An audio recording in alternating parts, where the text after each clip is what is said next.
kita di sesi kedua ini akan membahas tentang the urgency and contribution of digital economy for national economic recovery and growth. Oke, tanpa berlama-lama kembali, kami dari MC akan memberikan ke Kak Chandra Kusuma. Silakan, kami Kak. persilakan. Assalamualaikum warahmatullahi wabarakatuh, selamat sore dan salam hormat, salam sehat kepada dua pembicara kita, ada Bapak Bima dan Ibu Nuning. Dan pada kesempatan kali ini para pemirsa dan hadirin sekalian akan sangat menarik, di mana dalam acara ini kita akan membedah suatu tema dan topik yang sangat relevan dengan cita-cita pemerintah Presiden kita Pak Joko Widodo terkait pemulihan ekonomi nasional yang dalam hal ini tentu ada kaitannya dan ada kontribusi yang signifikan dari industri ekonomi digital ya. Dan dalam hal ini kita sudah kehadiran dua pembicara yang tentunya saya mohon izin lepas masker ya, jadi supaya bisa lebih nyaman berbicaranya. Dan dua sosok di samping saya ini adalah sosok yang tidak asing lagi di dunia ekonomi digital. Ya, mungkin saya sedikit perkenalkan, di sini ada Pak Bima Laga selaku Ketua Umum dari IDEA, Indonesian E-Commerce Association, sebagai asosiasi yang menaungi bidang usaha e-commerce Indonesia berikut usaha dan jasa pendukung terkait daripada e-commerce tersebut. Dan Bapak Bima ini sudah sangat sering terlibat dalam diskusi dengan pemerintah dalam konteks public policy, perumusan kebijakan ya, dengan DPR RI juga yang kaitannya itu tentu dengan e-commerce ya. Masukan-masukan beliau bisa mengartikulasikan opini daripada setiap anggota asosiasi e-commerce sudah terbukti konsisten dan memberi dampak bagi pengembangan usaha khususnya dalam artian kebijakan publik. Dan selanjutnya juga ada Ibu Nuning selaku Sales Director dari Wagely. Nah, Wagely ini apa? Wagely ini perusahaan yang bergerak di bidang financial technology ya, yang sangat luar biasa masif pertumbuhannya di Indonesia dan di Bangladesh, khususnya dalam membantu nasib para buruh-buruh di Indonesia yang seringkali kekurangan biaya ya. Kalau bisa dibilang mereka ini memberikan solusi berupa kalau kata gampangnya akses gajian kapan saja. Jadi mereka memiliki misi untuk membangun kesejahteraan buruh di Indonesia yang seringkali terjebak dalam pinjaman-pinjaman online. Oke, pinjaman online dengan bunga yang masif, dan Wagely ini memberi suatu solusi bagaimana bisa membangun kesejahteraan buruh di Indonesia. Nah, untuk seperti apa lebih lanjutnya nanti akan dipaparkan oleh Ibu Nuning. Dan saya sendiri Chandra, saya selaku Senior Vice President Ecosystem Partnership dari Kinobi, perusahaan job technology yang memang fokusnya membantu para mahasiswa dalam pengembangan karir melalui pembuatan resume, CV, dan pelatihan teknik interview dengan menggunakan artificial intelligence. Jadi tanpa berlama-lama lagi kita langsung saja ke pembicara pertama kita ya, Bapak Bima Laga yang akan mempresentasikan beberapa slides yang harapannya akan sangat informatif untuk para pemuda di Indonesia memahami ini loh kerennya ekonomi digital Indonesia yang tidak kalah dari negara lain. Oke, pada waktu dan kesempatan saya persilakan Bapak Bima Laga. Silakan Pak Bima. Ya. Terima kasih Pak Chandra, Mbak Nuning. Mungkin saya izin memulai terlebih dahulu. Assalamualaikum warahmatullahi wabarakatuh. Salam sejahtera untuk yang beragama lain. Mungkin boleh dimulai slide-nya. Izin saya memperkenalkan bagi yang belum mengetahui, memang saya dari Ketua Umum Asosiasi Komersi Indonesia atau IDEA, tadi Pak Chandra sudah menyampaikan, boleh di next. IDEA sendiri itu sebenarnya kita berdiri tahun 2012 ya. Jadi kurang lebih secara asosiasi kita masih berumur muda gitu ya dibandingkan organisasi-organisasi yang lain. Memang kita sekarang sudah punya 240 member e-commerce company gitu ya. Dan waktu awal didirikan, IDEA itu hanya didirikan oleh 9 e-commerce company. Yang pertama itu adalah Tokopedia, terus ada Bineka.com, ada Blibli, ada Gramedia, ada Kaskus, itu salah satu pendiri IDEA juga. Grazera itu dari Gramedia Company, terus ada dulunya mungkin kalau misalnya masih ingat ya Toko Bagus dan Berniaga, mereka merger menjadi OLX. Multiply tidak berkelanjutan di Indonesia, Belanja.com yang punya Telkom sekarang berganti nama menjadi Padi UMKM. Nah, kalau kita berbicara, boleh di next slide-nya? Oke, di next lagi. Boleh di next lagi? Oke. Nah, kalau kita berbicara mengenai peningkatan pertumbuhan ekonomi digital, memang based on data, kenaikan pertumbuhan ekonomi digital 2020 ke 2021, salah satu sumbangsihnya masih dari bidang e-commerce.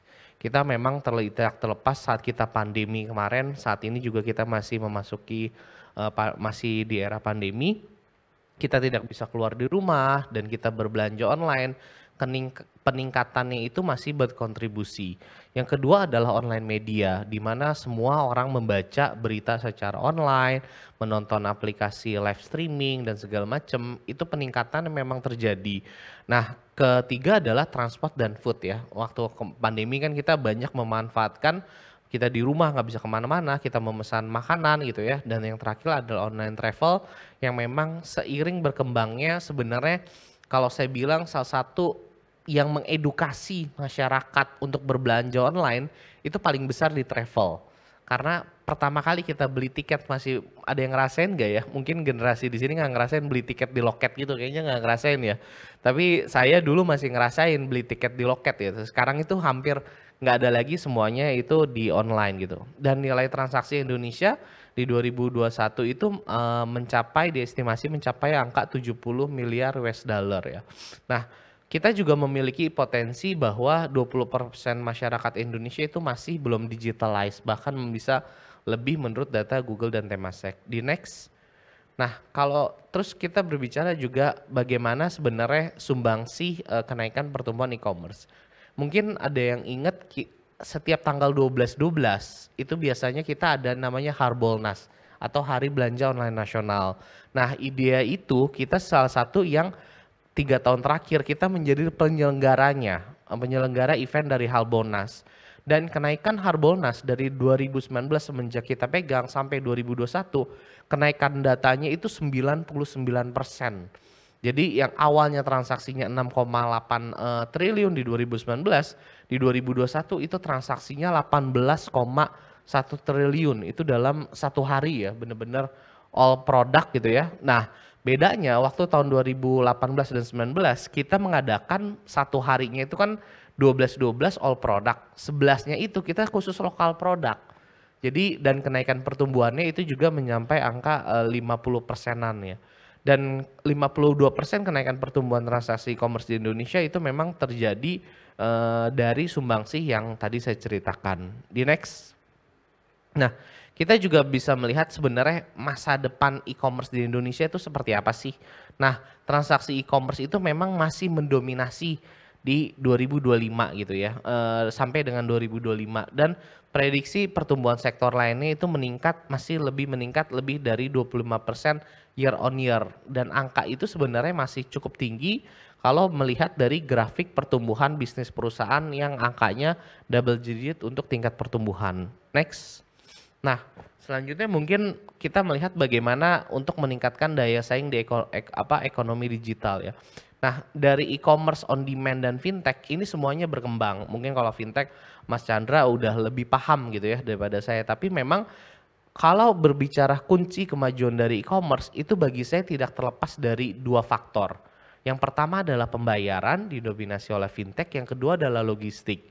Karena biar gimana pun barang itu tidak bisa berpindah dari satu tempat ke tempat yang lain tanpa bantuan dari teman-teman logistik gitu ya. Dan pembayaran itu bisa dilakukan dengan baik dan benar kalau misalnya disupport dari kemajuan dari fintech gitu. Bahkan di riset Harbolnas kita sendiri dalam 3 tahun terakhir pembayaran menggunakan kayak e-wallet gitu ya, itu sangat berkembang gitu ya, lebih dari 50% gitu. Dan ini memang terbukti semakin banyaknya orang yang berbelanja online sudah cashless banget. Tapi jangan kaget, waktu misalnya 6 tahun 7 tahun yang lalu orang berbelanja e-commerce itu masih datang bayarnya ke let's say Indomaret, Alfamart gitu ya. Karena dia belum memiliki, sekarang enggak, hampir semuanya sudah cashless. Di next. Nah, ini yang tadi saya cerita transaksi e-wallet perkembangannya secara Harbolnas menurut data dan data kita bekerja sama dengan Nielsen ya, IDEA gitu. Jadi kita disumbangsi datanya 65% transaksi untuk Harbolnas itu menggunakan e-wallet gitu. Baru VA, COD masih ada mobile banking, wallet dan internet banking. Dan di sini bisa dilihat bahwa e-wallet memang sangat berkembang pesat. Dan di next, nah selanjutnya adalah bagaimana sebenarnya peran IDEA untuk memajukan UMKM. Bagaimana kita mendukung UMKM. Yang pertama, kita ada namanya, kita memfasekan digitalisasi lokal saat UKM ini ingin bertransformasi. Apa sih Mas Bima digitalisasi lokal? Digitalisasi lokal adalah saat kita pertama kali berjualan. Ini pasti ya, saya bisa bilang pasti kita mengupload di sosial media kita.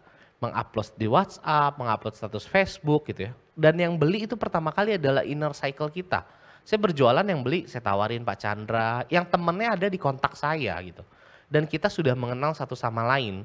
Dan itu dinamakan digitalisasi lokal.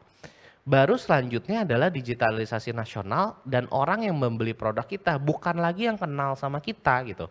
Memang benar-benar new market gitu. Itu menggunakan bantuan teman-teman dari marketplace. Saya jualan kaos kaki merek Soka ya yang saya pakai hari ini, itu kaos kaki dari Bandung. Alhamdulillah setiap Jumat gitu ya, ada yang membeli kaos kaki saya untuk disumbangkan ke salah satu pesantren. Ini beneran true story, istri saya yang jualan. Dan dia nggak mau di naming, dia bilangnya ditulis saja dari hamba Allah. Itu pesantrennya beda-beda, random banget alamatnya. Dan kita bisa menemukan itu adalah melalui fase digitalisasi nasional itu. Baru yang terakhir adalah digitalisasi global dengan memanfaatkan platform-platform e-commerce itu untuk mengirimkan barangnya secara ke luar negeri atau ekspor. Next. Nah ini adalah tantangan UKM ya kalau misalnya saat ingin naik kelas. Yang pertama adalah akses ke teknologi untuk skalabilitasnya, modal investasi, akses pasar yang luas, dan terakhir keterampilan manajemen dan bisnis. Bisa dilihat di sini pain point ya sebenarnya UKM itu saat mau naik kelas adalah bagaimana dia belajar menggunakan mengupload fotonya gitu ya, merespon chatnya kalau ada pembeli dan merespon notifikasinya, dia mengirimkan barangnya ke logistik atau 3PL gitu. Nah ini adalah pain point sebenarnya yang teman-teman di UKM itu dirasakan lah sampai dengan saat ini. Next, dan peran kita untuk di situ untuk solving. Nah ini adalah mungkin kita lihatnya kurikulum atau kapabilitas UKM yang dibutuhkan untuk terjun ke dalam ekosistem digital gitu ya. Ada digital mindset, digital skill gitu ya, kolaborasi, baru digital presence-nya. Itu juga ada tadi digital onboarding lokal yang dimana dia harus juga belajar mengenai digital marketing, digital operation dan lain-lain. Dan juga kapabilitas secara bisnis, baik itu fundamental dia di bisnis e-commerce, modal bisnis e-commerce dan juga kewirausahaan. Next. Yang terakhir adalah ini manfaat bagaimana, kenapa sebenarnya entrepreneur itu harus memanfaatkan pasar yang lebih digital ya. Ini saya rasa sudah secara umum. Tapi mungkin saya garis besar adalah kita mempunyai pasar yang lebih luas gitu ya. Toko kita selalu buka 24 jam, bisa tanpa modal dengan dropship contohnya, jual barang orang lain gitu ya. Jualan dimanapun, banyak promo, sarannya banyak, praktis dan juga resikonya yang masih cenderung lebih kecil. Next. Nah ini adalah mungkin sedikit kisah-kisah sukses ya dari pojok jualan online, boleh di next. Ini adalah contohnya. Ya ini yang saya tadi cerita, Soka gitu ya, saya sendiri berjualan gitu ya, kaos kaki dari Bandung, saya berjualan di Kabupaten Bogor. Dan mungkin ini true story yang waktu saya jadi distributor, dalam kurun waktu 3 bulan ya, saya sudah 60% balik modal. Dan sekarang barang yang saya jualan merasakan benefitnya. Di next. Nah ini adalah Oyoh Jengkol ya, ini dari penjual namanya Imas, dia berjualan di salah satu e-commerce ya. Ini jualannya jengkol yang identiknya orang makan jengkol bau gitu ya, tapi dia bikin dari keripik gitu ya. Dan ternyata dia maju dan menjadi salah satu top seller di Blibli. Dan untuk menjadi top seller minimal omsetnya dalam sebulan itu ratusan juta loh. Jadi jangan dilihat omset keripiknya gitu ya, makanan produk keripiknya, tapi dilihat dari berapa yang dia bisa hasilkan gitu. Di next. Nah ini ada Dorodokcu. Dorodokcu tuh ini ya, kerupuk kulit ya, Dorodokcu ya. Jadi dia tuh jualan dan dia sekarang udah membuka reseller distributor di banyak kota dan bisa berjualan lebih dari 50 kota di Indonesia ya. Semuanya ini full dari online. Next, ada lagi. Nah ini adalah bagaimana sebenarnya kolaborasi kita untuk menjawab potensi ekonomi digital. Tadi saya sudah sampaikan bahwa salah satu faktornya adalah pembayaran, logistik, tapi di samping itu kita juga masih membutuhkan terus untuk membangun kepercayaan konsumen, membangun juga talenta digital, memberikan akses internet, karena biar gimana pun transaksi di e-commerce harus membutuhkan akses internet. Yang terakhir adalah pendanaan. Mungkin itu saja, sekian presentasi dari saya, mungkin selebihnya nanti kita bisa tanya jawab. Assalamualaikum warahmatullahi wabarakatuh. Wow, sangat informatif ya Pak Bima ya. Ini memberikan suatu pemahaman yang konkret, yang jelas. Terkait kita tuh perlu bangga bahwa masyarakat Indonesia itu mulai sangat-sangat antisipatif terhadap perkembangan zaman. Akan menemukan, namanya manusia itu ada namanya the sense of surviving.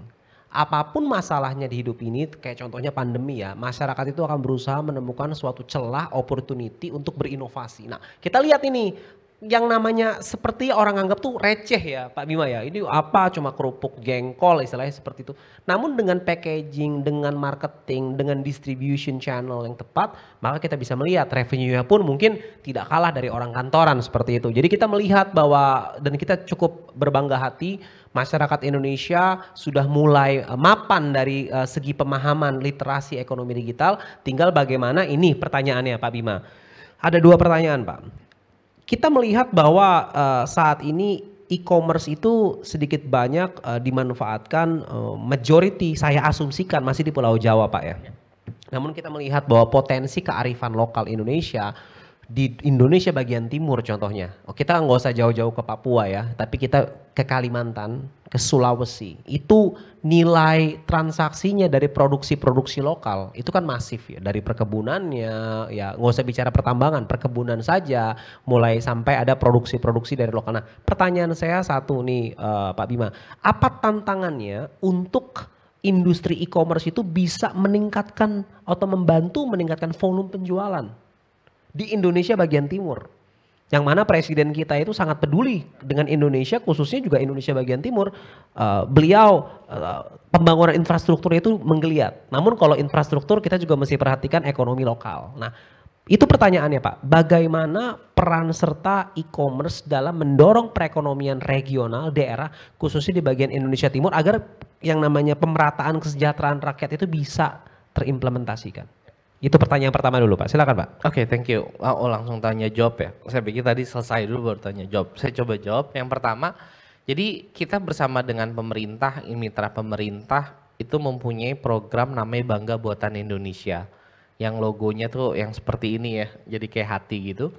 Logo Bangga Buatan Indonesia itu dulu awalnya kita buat bersama dengan pemerintah adalah untuk memberikan dampak dan manfaat membantu UMKM saat terkena pandemi.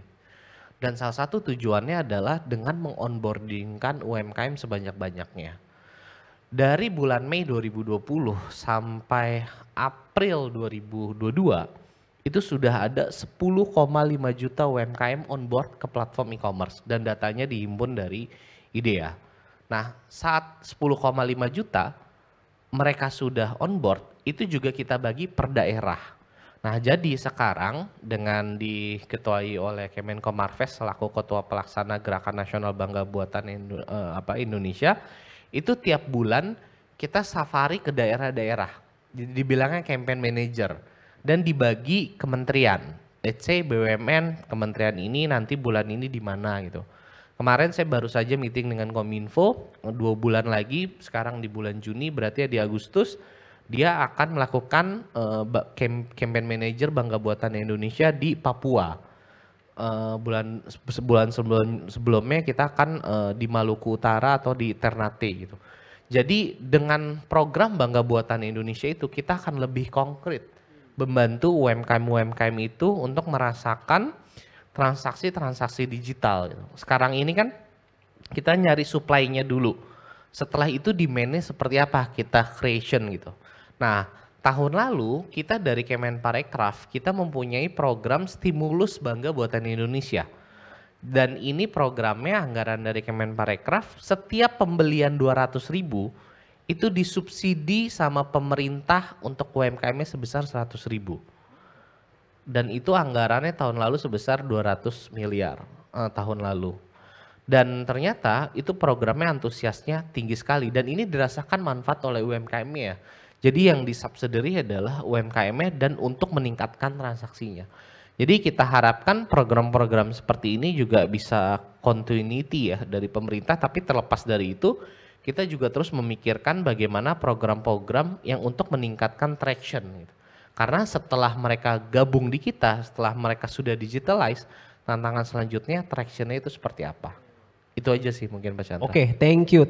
Jadi abis ini, kalau yang sesi ini nih setiap ada penjelasan, ada pertanyaan karena setelah selesai akan ada pertanyaan dari floor, dari partisipan. Jadi pertanyaan ini dari moderator dulu yang akan mendalami nih, sifatnya pendalaman. Nah, pertanyaan keduanya itu sudah cukup jelas ya, artinya Bangga Buatan Indonesia menjadi program unggulan, program kunci untuk membantu penyerapan produk, akselerasi revenue dan lain sebagainya. Nah, pertanyaan kedua ini kita lihat dari program kerjanya IDEA. Ya. Ini ada dua pertanyaan dalam satu. Ya. Yang pertama itu apa ya? Kita tahu ya asosiasi itu menampung aspirasi daripada anggotanya. Kalau bisa kita kerucutkan, apa agenda utama IDEA? Ya, dalam 1 tahun atau 2 tahun ke depan nih Pak Bima ya, yang perlu diprioritaskan dan mutlak harus terjadi, khususnya dalam konteks ya mungkin membangun komunikasi dengan pemerintah atau menyampaikan aspirasi dari pelaku usaha. Agenda nih, jadi IDEA ini mau ngapain sih, arahnya mau kemana di sini abis tahun ini. Nah di saat bersamaan pertanyaan yang juga menempel adalah bisa nggak Pak Bima, ini kan kita ada anak-anak muda di sini ya, ada yang kuliah atau bahkan fresh graduate, prospek bekerja di industri e-commerce ya, apakah kebutuhannya makin sedikit artinya saingannya makin banyak, dan juga sebagus apa sih kerja di bidang e-commerce gitu untuk anak-anak muda jadi bisa ter-encourage nih, gua lulus gua mau apply kerjaan di e-commerce nih dengan kemampuan gua. Nah itu bisa dijelaskan nggak seberapa kerennya atau bahkan malah susah nih kerja di e-commerce buat anak-anak muda? Itu aja pertanyaan saya, terima kasih. Ya, thank you Mas Chandra. Jadi yang pertama untuk program kerja IDEA salah satunya adalah bagaimana kita di asosiasi bisa terus membangun image dan branding untuk para industri e-commerce bahwa industri e-commerce itu transaksinya aman nyaman gitu ya. Dan serta bukan bebas dari fraud ya, tapi memang transaksinya secara industri itu terpercaya gitu. Karena masih ada anggapan-anggapan skeptis bahwa transaksi di e-commerce itu masih nggak aman, nggak berani beli barang gitu ya, beli barang dalam jumlah besar. Yang kedua adalah saya ingin bisa menciptakan satu ekosistem yang average basket industri di e-commerce itu meningkat dari tahun ke tahun. Average basket itu sebelumnya kayak gimana? Rata-rata orang yang beli di e-commerce average itu sebesar 0 sampai 500 ribu. Jadi dia tuh belum berani tuh beli barang yang 10 juta, 20 juta gitu. Tapi sekarang dalam 2 tahun terakhir average basketnya itu di 0 sampai 3 juta. Dan mudah-mudahan target saya dalam ini mungkin bisa menjadi satu tolak ukur juga ya dalam program saya. Mungkin saya ingin mencapai average basketnya 0 sampai 10 juta gitu. Sehingga dari average basket itu menjadi sebuah tolak ukur bahwa transaksi di e-commerce orang semakin percaya untuk membeli barang dalam konten yang mahal. Yang kedua adalah saya mempunyai program yang Hari Belanja Online Nasional itu dan saya akan terus melanjutkan program itu sehingga dalam 1-2 tahun depan memang kontribusi dari Harbolnas mungkin kalau di luar negeri itu Black Friday gitu ya. Nah saya ingin berkontribusi dalam 1 hari benar-benar bisa transaksi berapa banyak bahkan nanti berkontribusi kepada GDP kita. Gitu. Terus yang kedua pertanyaan yang kedua adalah mengenai bidang pekerjaan. Kalau berbicara bidang pekerjaan kita ada namanya program IDEA Works, Works-nya kerja ya. IDEA Works itu kita mengundang lulusan bukan kuliah bahkan SMA. Kita mengundang lulusan SMA untuk kita jelaskan bidang-bidang apa aja pekerjaan yang ada di industri e-commerce. Sehingga contohnya nih content writer, bidang jurnalis, bisa dari penulis. Kalau kayak gitu saya mau kerja di bidang ini, saya mau ngambil kuliahnya apa ya? Berarti kuliahnya mungkin bisa di sastra, bahasa Indonesia, terus apa lagi gitu ya, jurusannya relate dengan situ. Jadi itu program yang ingin terus kita sampaikan bahwa ini ada bidang ini, bahkan kalau bisa kita ada kayak semacam range gaji gitu ya, sehingga mereka ada gambaran gitu. Kebingungan orang itu sebenarnya bukan saat kuliah, tapi menentukan pilihan jurusan apa sebenarnya yang tepat gitu untuk dia. Jadi kita jelaskan sehingga kalau dia sudah mempunyai gambaran, mudah-mudahan bisa menentukan arah pilihannya. Itu aja mungkin. Luar biasa, luar biasa. Jadi makin jelas nih ya bahwa dalam kepemimpinan Pak Bima di IDEA ini kita melihat program kerja yang konkret, informatif dan juga berdampak ya. Dan ternyata ini terbukti berdampak signifikan terhadap juga bagaimana e-commerce itu bisa menopang perekonomian suatu daerah dalam konteks nasional. Jadi ya keren banget Pak Bima ya.